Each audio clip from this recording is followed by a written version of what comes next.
Hello everyone, I'm Paul and today we are solving problem 1200 minimum absolute difference. This is an easy one, so next I will show you how to solve it efficiently.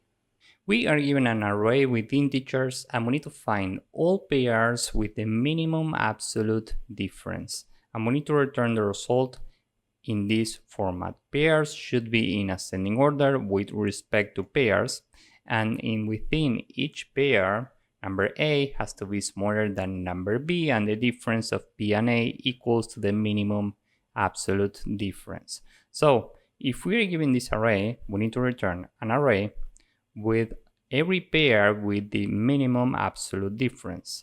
So what is the minimum absolute difference here? Well, we can take 2 minus 1, for example, the difference is 1. If we take 4 minus 3, the difference is also 1. The minimum difference in this array is 1.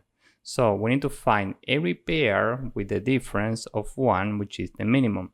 So here in this result, we can store the pair 1, 2, the pair 2, 3, and the pair 3, 4.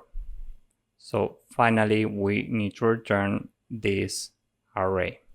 As you can see here, every pair is sorted in ascending order with respect to other pairs, and within each pair, number A is smaller than number B. Okay, here 2 is more than 3, 3 is more than 4, and so on. So this is the correct format. So the first question here is, how do we find the minimum difference in this array? Maybe you are thinking about iterating every pair with 2 pointers, I and j, but this requires a nested loop and big O of n squared time complexity. And here n can be up to 10 to the power 5. And this square is a very big number. We need to think about something more efficient. So we need some standard way to get the minimum possible difference. And the key for this is sorting. So after sorting, we get this. And here we can easily check what's the smallest difference by iterating elements from index 1, for example. Every time we are computing the difference of the current element and the previous one. Here the difference is 1.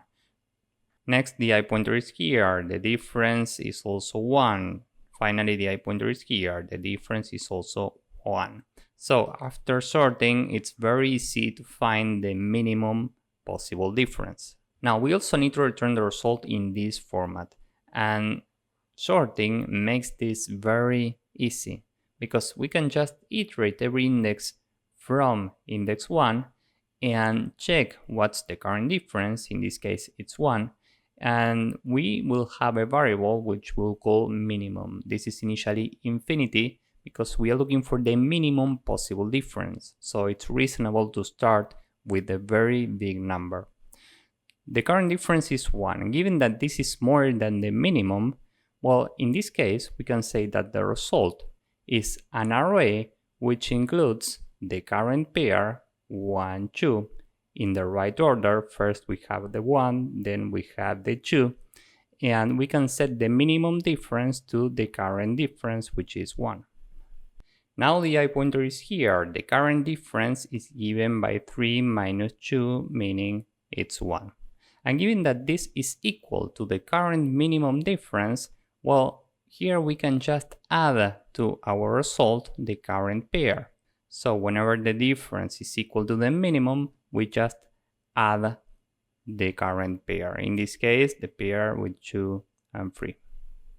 Finally, we are here, so we are considering this pair. The difference is 1 and this is equal to the minimum difference, so we know what to do here.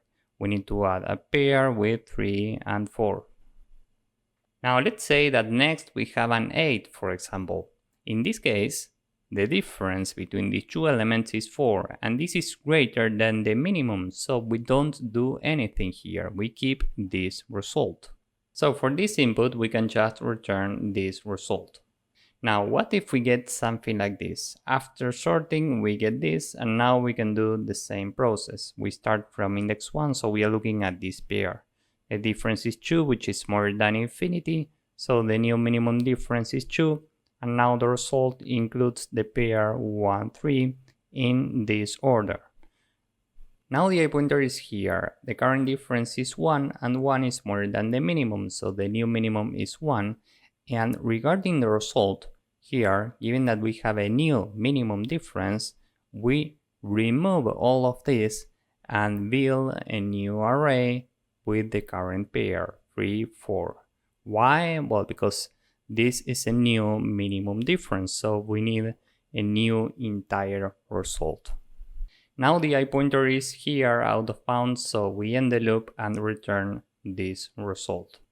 Here time complexity is big O of n log n because we need to sort this array, and that's the required time for sorting.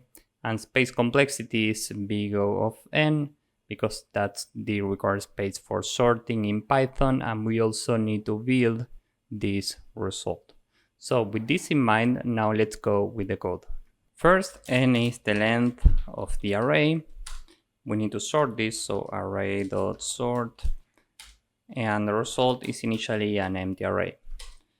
We will say that the minimum absolute difference is initially the maximum possible number, meaning infinity, and for I in range from index 1 to n, we are checking every difference. Every time this is equal to array at I minus array at I minus 1. And this is the absolute difference because the array is sorted. This element will always be greater than the previous one. So now we are checking if the current difference is smaller than the minimum absolute difference so far, we will say that the result is a new array which includes the current pair, array I minus 1 and array at I. And we also need to set the current minimum difference to whatever we have in the current difference. Now, if the current difference is equal to the minimum, we can just add to the result the current pair. So we add an array with array I minus 1 and array I. And finally, we can return result. So this is the entire code. Now let's submit this. As you can see, this works and it's very efficient. So if you found this useful, please drop a like, subscribe, and see you in the next one. Bye bye.